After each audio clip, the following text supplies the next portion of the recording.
بھیجنے والے سے پوری روشنی کے ساتھ کی، جو بھٹی اور تندور میں رہتا ہے اس کی مثال دی. کہا کہ عطر بھیجنے والا آپ اس کی دکان میں جائیں گے تو آپ کو عطر لگائے گا، یا اس سے خریدیں گے، یا کم از کم آپ وہاں پر کھڑے رہیں گے تو اس کی خوشبو سے آپ کے دل کو ٹھنڈک پہنچے گی. کچھ نہ کچھ فائدہ ہوگا عطر کی دکان کے سامنے آپ کھڑے رہیں گے. اور اگر آپ ایسے لوگوں کے پاس رہیں جو بھٹیوں میں رہتے ہیں، یعنی والوں میں، اگر آپ ان کے پاس رہیں گے تو پھر اس کی گندگی سے، اس کی بدبو سے آپ کا متاثر ہونا یقینی.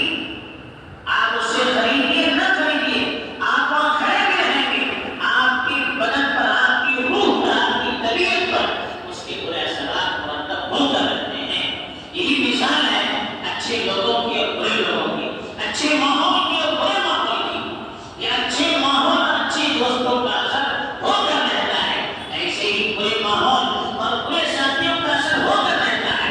آپ کی فی نفسی کتنا اچھا ہو، اس کے اخلاق کتنے اچھے ہوں، جب وہ غلط صحبت میں رہے گا، غلط ماحول میں رہے گا، اس کے اثرات کو قبول کرنا یقینی ہے. اسی لیے اللہ کے رسول صلی اللہ علیہ وسلم نے فرمایا کہ آدمی کو دیکھنا ہو، پرکھنا ہو وہ اچھا ہے یا برا ہے تو اس کے دوستوں کو دیکھ لیجیے. المرء على دين خليله فلينظر احدكم الى من يصالح. کہا کہ آدمی اپنے دوست کی مذہب پر رہتا ہے، اس لیے آدمی کو دیکھنا چاہیے کہ وہ کس کے ساتھ رہتا ہے.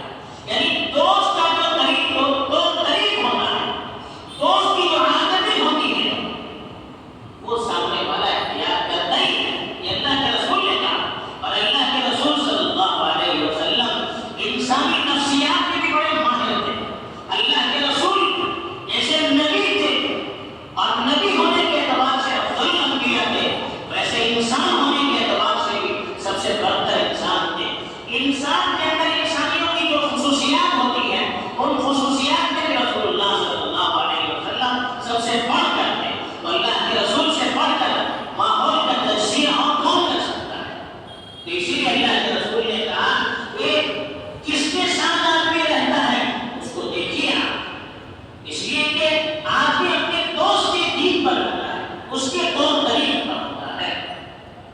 اور اللہ کے رسول صلی اللہ علیہ وسلم نے اللہ تعالیٰ کا قول نقل کرتے ہوئے فرمایا، حدیث قدسی میں فرمایا کہ اللہ کے رسول اللہ تعالیٰ فرماتے ہیں کہ میری محبت وجبت محبتی للمتحابین فی والمتجالسین فی والمتزاملین فی. جو میرے خاطر آپس میں محبت کرتے ہیں، جو میرے خاطر ایک دوسرے کی ہمنشینی اختیار کرتے ہیں، جو میرے لیے ایک دوسرے کی زیارت کرتے ہیں، ان پر میری محبت واجب ہو گئی. یعنی جو اللہ کے لیے کسی سے محبت کرتا ہے، کسی کے اندر کوئی دینی صفت نظر آتی ہے، ایمانی غیرت نظر آتی ہے، اچھی صفات نظر آتی ہے، اچھے دینی کارنامے کسی کے ہمیں معلوم ہوتے ہیں، اللہ سے اس کا تعلق مضبوط ہوتا ہے، اس کی زندگی اسلامی تعلیمات کا نمونہ ہوتی ہے، اس وجہ سے ہم اس سے محبت کرتے ہیں اور اس کی صحبت کو اختیار کرتے ہیں، اس کے ساتھ آتے جاتے رہتے ہیں. اللہ نے کہا کہ ایسے لوگوں پر تو میری محبت واجب ہو گئی. تو گویا اللہ تعالیٰ خود جانتے ہیں کہ دین کو دیکھ کر آپس میں ایک دوسرے کی صحبت اختیار کرنی چاہیے. اس لیے کہ آدمی کی فطرت اس کو کوئی چاہیے ساتھ رہنے کے لیے، اپنی اندرونی جذبات کو شیئر کرنے کے لیے، ایک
تو یہ بری صحبت کا برا اثر آخرت تک انسان محسوس کرے گا، اور اچھی صحبت کے اچھے اثرات آپ کی دنیا میں بھی محسوس کرتا ہے اور آخرت میں بھی محسوس کرتا ہے۔ ہمیں سوچنا چاہیے، اور خالی انسانی صحبت کا اثر نہیں ہوتا ہے، دوسری چیزوں کا بھی اثر ہوتا ہے۔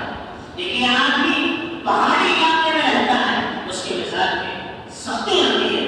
حدیث میں بھی فرمایا کہ من سکن البادیۃ فقد جفا، جو دیہات میں رہتا ہے، ایسے علاقوں میں رہتا ہے جہاں انسان نہ ہو، جہاں پہاڑی علاقہ ہے، جہاں ایسی سرزمین ہے جو بنجر ہے، وہاں رہتا ہے تو اس کے مزاج میں سختی پیدا ہوتی ہے۔ ایسے ہی کہا کہ جو گھوڑوں کے ساتھ رہتا ہے اس کے اندر تکبر پیدا ہوتا ہے، جو بکریوں کو چراتا ہے اس کے اندر تواضع پیدا ہوتا ہے۔ یعنی جانور کے مزاج سے بھی انسان پر اثر پڑتا ہے، زمین کی مزاج کا بھی انسان پر اثر پڑتا ہے۔ جیسا ماحول، جیسا علاقہ، جیسی چیز، اس کے اثرات انسان پر پڑتے رہتے ہیں۔ تو آج کل دوستی کا ایک اور نیا سلسلہ شروع ہو گیا، وہ کیا ہے؟ موبائل۔ موبائل سے انسان کی جو دوستی ہے، اس کے ذریعے سے جو انسان مشاہدہ کرتا ہے، ان چیزوں کو دیکھتا ہے، چاہے وہ فلموں کی صورت میں ہو، سیریلوں کی صورت میں ہو، گیمز کی صورت میں ہو، یا دوسرے جو سوشل میڈیا پر آنے والی خرافات ہیں، اس میں جو انسان پڑتا ہے، ہم دیکھتے ہیں کہ وقت ہی اس کا ضائع نہیں ہوتا ہے۔ جیسی چیزوں کو وہ دیکھتا ہے ویسے اثرات اس کے دل و دماغ پر پڑتے ہیں، اس کے سوچنے کا انداز بدل جاتا ہے، اس کی زندگی کا طرز بدل جاتا ہے۔ خالی اس کی آنکھیں متاثر نہیں ہوتی ہے، اس کا وقت ضائع نہیں ہوتا ہے، اس کے دل و دماغ متاثر ہو جاتے ہیں، اس کے خیالات متاثر ہو جاتے ہیں، اس کی فکریں متاثر ہو جاتی ہیں۔ اچھے نوجوان جو سماج